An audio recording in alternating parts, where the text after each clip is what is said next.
ihr alle gekommen seid und danke Silbergruppe, dass ihr gekommen seid. Ich freue mich, dass ich euch mal beherbergen kann. Und ja, natürlich besonderen Dank an die Künstlerin Priscilla Brut. Und jetzt fangen wir an, oder? Ja. Gut. Dr. Wir werden mal wieder neu haben, leider dann nur einmal wahrscheinlich bei mir, oder? Ja, so ist Schade. es. Ja.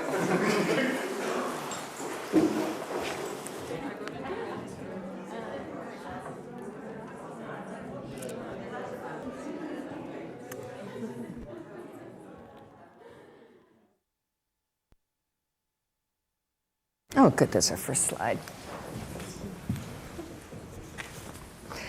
Hello, I'm Dr. Julia Savage. Today I want to entertain some questions about origin and the prehistoric figure that is commonly known as, and is so called by the state institution that keeps it within its collection as the Venus von Willendorf. I think it's useful for further thinking about where we are today to consider why this particular figure has achieved the status and focus of our collective memory, and others have not. Our journey begins at the Natural History Museum, where the Venus is kept, and as of last summer, where the Venus has been lauded and celebrated, and where she once again traveled outside of the museum, this time by helicopter, to the discovery site in Willendorf, where she attended the ceremonial affair to commemorate the centennial of her unearthing at the archaeological dig in 1908. Starting with the medieval Schatzkammer and expanding over the years to include both art and objects of wonder, that is to say Kunst and Wunderkabinets, like relics and magical things like horns of mythical beasts. The fundamental transformation of the collection occurred during the time of Maria Theresa. After 1748, the objects of nature were separated from the objects of art. Finally, in response to the 1848 revolt and the general anti-monarchy trends in Europe, the Habsburg collections were almost all turned into public museums.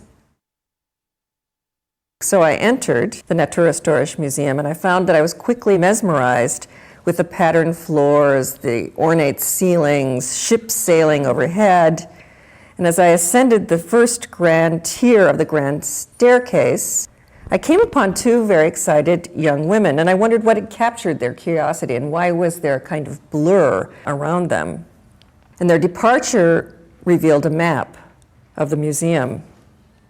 And this orientation map, now although Orient, the word Orient, which is derived from Oriens, means east, and many of the maps in the Middle Ages were drawn with the east at the top. The more conventional case in these days is to put north at the top, and here at the Natural History Museum, they've also conformed to this, although it's still called an orientation map. Room 11, along with the adjacent icons for the women's toilet, I took off to satisfy my interests and to follow the trail that the young women had left for me. Up the grand staircase, overwhelmed by the palatial architecture, the murals above portraying a mythological scene of mastery and triumphant nudes and partially clothed figures floating, I enter the upper floors, and again, following the repeated tile patterns on the floor and the illuminated vitrines with dinosaur remains, reconstructed, I found myself wandering through the shadowlands of prehistory. But what really is prehistory? The term itself was first used in French in the 1830s to describe the time before writing. And passing through the warnings and into the nether regions of time before text that we recognize or have never been able to recover, I arrived at the room I was seeking, room 11, the Stone Age. And surrounded by prehistoric finds in Central Europe, a modern vitrine that displayed, I learned later, a copy of the Venus figurine that I sought. By now I was beginning to recognize that the Venus was not only an object, but a site for contemplation for contemporary women. Not wishing to disturb her moment in front of the vitrine, I waited until there was space to approach.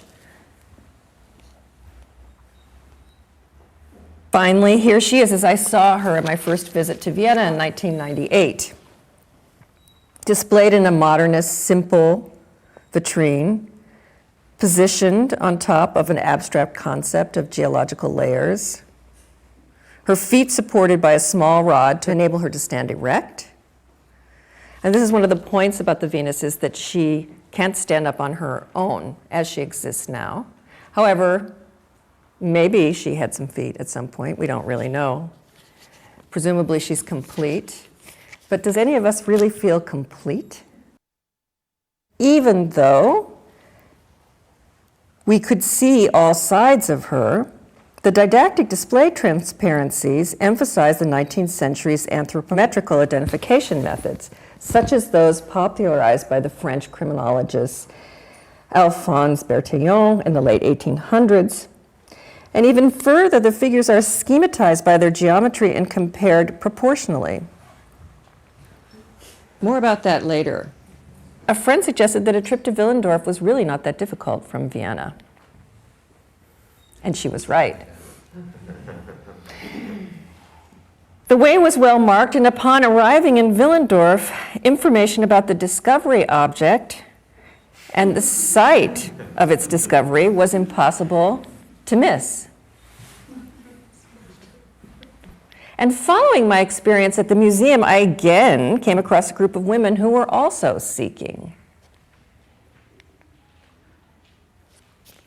Now, the figurine was found in 1908 by the archaeologist Joseph Zambati in a Aragonesian loess deposit in a terrace about 30 meters above the Danube River at an archaeological dig on the site of a new railroad bed that was being constructed along the Danube River. Joseph Bayer shortly after identified the correct geological layer, which is something that Zambati had originally got wrong. And in keeping, what's interesting, I think, about the study of archaeology is that archaeologists, in keeping with their idealist materialism, largely filter out the context of discovery, and they relegate the topic of discovery of these objects to the historians of archaeology as a curious but kind of inconsequential sideshow. Certainly at this point, of course, people are returning to these facts or these lack of facts to try and clarify scientific methodology, but this is an interesting point to think about. And here, back to our slides, apart from all the scientific issues of accuracy and method, I noticed that these women, back to these women, who were making this pilgrimage to the discovery site of the Venus, performed an explicit, here's the monument to the discovery of the Venus of Willendorf. She's no longer a small statuette, now she's a life-size figure. Back to these women, I noticed that there was some sort of offering at the feet of this monument, and I wondered if this was another shrine or another site. Of sort of pilgrimage for women, for lesbians, for some kind of idea about femininity. And I witnessed an explicit sexualized act. And given the time of year and the presence of the small offering of flowers at the base of the statue, I wondered if there was some sort of seasonal relationship to this performance. It seemed to go on all day.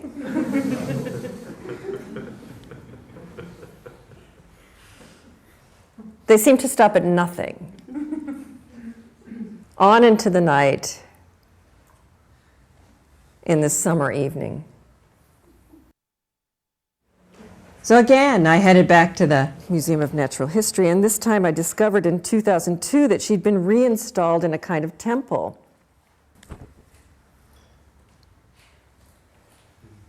And later, on a subsequent visit, more signs of the primitive and the classical had begun to cloud the issue of her origin even more. And upon entering the temple, I learned that due to the increased security of the new vitrine that I was about to enter, that now I was about ready to see the original Venus. So no longer the copy, no longer the clean modernist installation of the abstract, but now the actual Venus. This was not a keychain or a plaster cast made for the purposes of preservation. Strangely enough, her position in this new installation is no longer erect, but now supine. And although one is no longer able to walk completely around the body, the reflections in the glass of the vitrine allow for a doubling effect that still allows for this identificatory view of her body.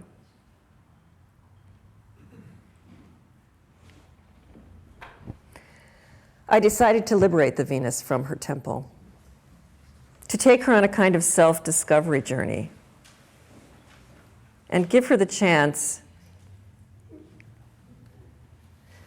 to discover something about what has been said about her over the past 100 years since her discovery. We checked on her reproduction that we'd now left behind in the vitrine to make sure that no one would suspect. We examined some of the evidence that was produced in the room around the temple, images of active male hunters, images of division of labor between men and women. As we exited the museum, again, we noticed her silhouette surrounding in the city. My German being almost non-existent and not being at all sure about her language, given that as I pointed out before, prehistoric is also pre-linguistic, or written language that has been documented. I hope that this would be a sign or a clue that would direct us to the next episode in our quest. And in the daylight, the sign still existed and disappeared. And crossing the street, we found that in the light of day, it still held up. Show us. And show us became our direction. So what would you do if you were trying to find out about your origin? I always go to the library. And it seemed obvious to us that there would be no better place to start than the library at Cal Arts in Los Angeles. So we had to cross the ocean. Cal Arts was established in 1968, and this is a 1969 edition of Harold Jansen's History of Art, a survey of major visual arts from the dawn of history to the present day. And here's the Venus. In Austria, one of several such female fertility figurines has a bulbous roundness of form. You can see right here. Thus, the so-called Venus of Willendorf in Austria, figure 37, one of many such female fertility figurines has the bulbous roundness of form that recalls an egg-shaped sacred pebble. Her navel, the central point of the design, is a natural cavity in the stone. So in 1991, it was still a fertility figure. Now, in the 6th edition of the History of Art, published in 2001, there's a slight change. And now, the so-called Venus of Willendorf, one of many such female figurines, has a bulbous roundness of form that recalls an egg-shaped sacred pebble. Her navel, the central point of the design, is a natural cavity in the stone. So she's no longer a fertility figure. Now, by 2001, she's a female figurine. He dubbed the figurine with the term Venus as a contrast to the modest Venus of classical art, who keeps one hand over her private parts, and it has since become the umbrella term for all these figurines in the Upper Paleolithic period. Hundreds of these figurines have been found across the Eurasian continent, from France to Siberia. And they've been dated from around 25,000 BC. Hypothetically, their carbon dating is spread over a 10,000 year period. The overwhelming variety and diversity among the figurines themselves is reflected in the theories that have developed around them. It's not really clear to me from my research so far was the first occurrence of this assignation of Venus onto a non-classical sculpture, but clearly the idea of beauty proceeds for time immemorial and as a kind of model, as a kind of idea about proportions, and these same ideas of proportion that modern women deal with trying to sort of justify their own bodies to also exist when it comes to the Venus figurines. And these kind of diagrams that I mentioned before presumably take all these figurines and sort of reduce them into the comparison of the buttocks, of the bellies, of the breasts, of the profiles, the same kind of repetitive gaze at the body. So time for another journey, I think, actually. Now that we've looked through some of the research in the library, we've made some examination of what the context is and what some of the other imagery is at the time. Now we're off to Denmark. To sort of move through the museum and see what kind of figurines are of the same scale or possibly the same color. And is it possible to compare oneself to through these different time periods?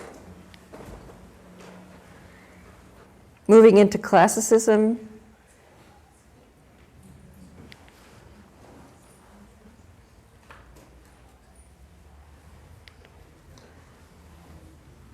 and this kind of shadow, are we looking at the object or looking at the shadow of the object? Is it representation or is it a shadow of the representation?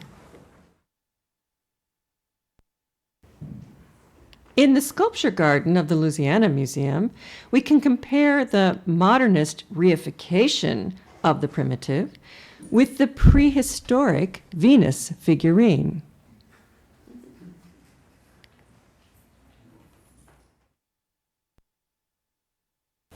Again across the ocean, to the landscape that matched the coloring. And perhaps this was as scientific as any other comparison that had been made so far. And in Utah, we found these amazing and very similar wind-produced figurines in the landscape.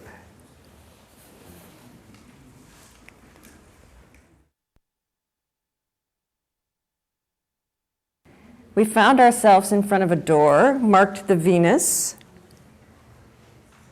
Inside that door, we found yet another Venus. And outside that door, we found the Integratron. Curiously enough, I don't know if any of you have ever been to the Integratron, but it's constructed out of fiberglass and plywood made by George Van Tessel. And he built the structure in Landers, California, as a rejuvenation machine, following instructions provided by visitors from Venus.